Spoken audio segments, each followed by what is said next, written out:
To accomplish this, you must learn to become one with the Father, so that you may perceive truth, so that you may have wisdom, and know the right ends to seek, and the right means to use to attain those ends, and so that you may secure power and ability to use the means. In closing this chapter, resolve that you will now lay aside all else, and concentrate upon the attainment of conscious unity with God. Oh, when I am safe in my sylvan home, I tread on the pride of Greece and Rome, and when I am stretched beneath the pines, where the evening star so wholly shines, I laugh at the lore and pride of man, at the sophist schools and the learned clan, for what are they all in their high conceit, when man in the bush with God may meet? Chapter 5. Preparation. Draw nigh to God and He will draw nigh to you.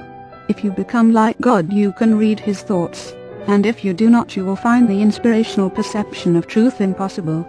You can never become a great man or woman until you have overcome anxiety, worry, and fear.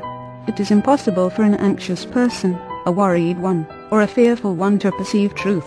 All things are distorted and thrown out of their proper relations by such mental states, and those who are in them cannot read the thoughts of God. If you are poor, or if you are anxious about business or financial matters, you are recommended to study carefully the first volume of this series, The Science of Getting Rich. That will present to you a solution for your problems of this nature, no matter how large or how complicated they may seem to be. There is not the least cause for worry about financial affairs. Every person who wills to do so may rise above want, have all he needs, and become rich. The same source upon which you propose to draw for mental unfolding and spiritual power is at your service for the supply of all your material wants. Study this truth until it is fixed in your thoughts, and until anxiety is banished from your mind. Enter the certain way, which leads to material riches. Again, if you are anxious or worried about your health, realize it is possible for you to attain perfect health, so that you may have strength sufficient for all that you wish to do and more. That intelligence which stands ready to give you wealth and mental and spiritual power will rejoice to give you health also. Perfect health is yours for the asking, if you will only obey the simple laws of life and live right. Conquer ill health and cast out fear. But it is not enough to rise above financial and physical anxiety and worry. You must rise above moral evil-doing as well. Sound your inner consciousness now for the motives that actuate you and make sure they are right. You must cast out lust, and cease to be ruled by appetite, and you must begin to govern appetite. You must eat only to satisfy hunger, never for gluttonous pleasure, and in all things you must make the flesh obey the spirit. You must lay aside greed. Have no unworthy motive in your desire to become rich and powerful. It is legitimate and right to desire riches, if you want them, for the sake of the soul, but not if you desire them for the lusts of the flesh. Cast out pride and vanity. Have no thought of trying to rule over others, or of outdoing them. This is a vital point. There is no temptation so insidious as the selfish desire to rule over others. Nothing so appeals to the average man or woman as to sit in the uppermost places at feasts, to be respectfully saluted in the marketplace, and to be called Rabbi, Master. To exercise some sort of control over others is the secret motive of every selfish person. The struggle for power over others is the battle of the competitive world, and you must rise above that world and its motives and aspirations, and seek only for life. Cast out envy. You can have all that you want, and you need not envy any man what he has. Above all things, see to it that you do not hold malice or enmity toward anyone. To do so cuts you off from the mine whose treasures you seek to make your own. He that loves not his brother, loves not God. Lay aside all narrow personal ambition and determine to seek the highest good, and to be swayed by no unworthy selfishness. Go over all the foregoing and set these moral temptations out of your heart one by one. Determine to keep them out. Then resolve that you will not only abandon all evil thought, but that you will forsake all deeds, habits, and courses of action which do not commend themselves to your noblest ideals. This is supremely important. Make this resolution with all the power of your soul, and you are ready for the next step toward greatness, which is explained in the following chapter. Chapter 6. The social point of view. Without faith it is impossible to please God, and without faith it is impossible for you to become great. The distinguishing characteristic of all really great men and women is an unwavering faith.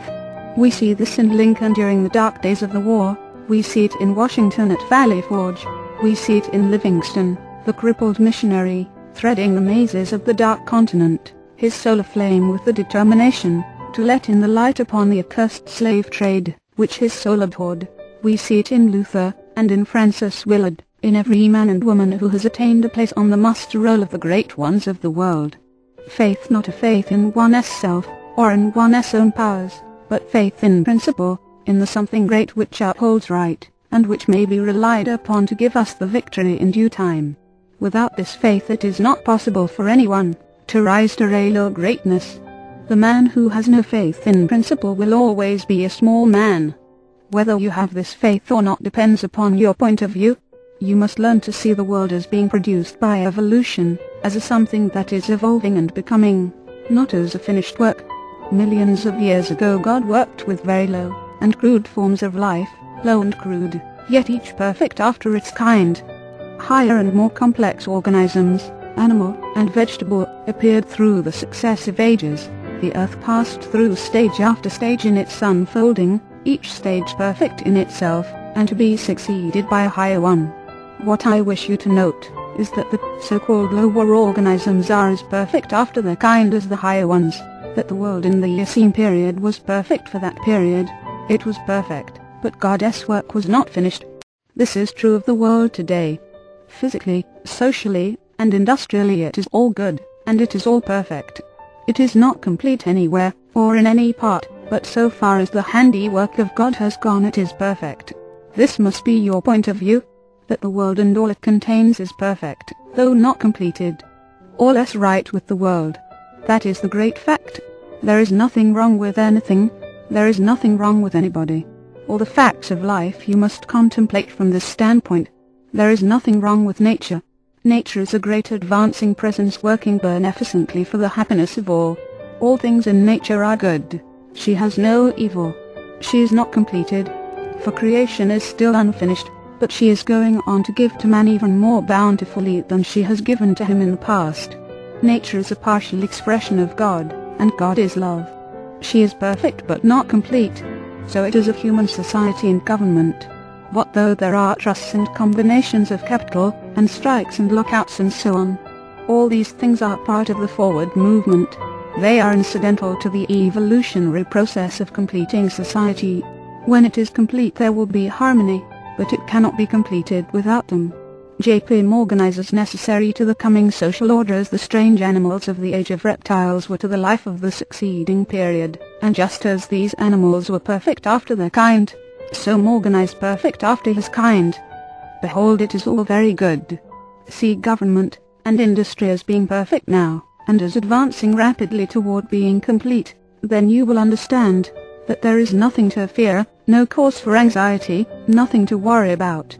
Never complain of any of these things. They are perfect. This is the very best possible world for the stage of development man has reached. This will sound like rank folly to many, perhaps to most people. What, they will say, are not child labor and the exploitation of men and women in filthy and unsanitary factories evil things? Are empty saloons evil? Do you mean to say that we shall accept all these and call them good? Child labor and similar things are no more evil than the way of living, and the habits and practices of the cave dweller were evil. His ways were those of the savage stage of man's growth, and for that stage they were perfect. Our industrial practices are those of the savage stage of industrial development, and they are also perfect. Nothing better is possible until we cease to be mental savages in industry and business, and become men and women. This can only come about by the rise of the whole race to a higher viewpoint. And this can only come about by the rise of such individuals here and there as are ready for the higher viewpoint. The cure for all this inharmoniousness lies, not with the masters or employers, but with the workers themselves. Whenever they reach a higher viewpoint, whenever they shall desire to do so, they can establish complete brotherhood and harmony in industry. They have the numbers and the power. They are getting now what they desire. Whenever they desire more in the way of a higher, purer, more harmonious life, they will receive more. True, they want more now, but they only want more of the things that make for animal enjoyment, and so industry remains in the savage, brutal, animal stage. When the workers begin to rise to the mental plane of living, and ask for more of the things that make for the life of the mind and soul, industry will at once be raised above the plane of savagery and brutality. But it is perfect now upon its plane.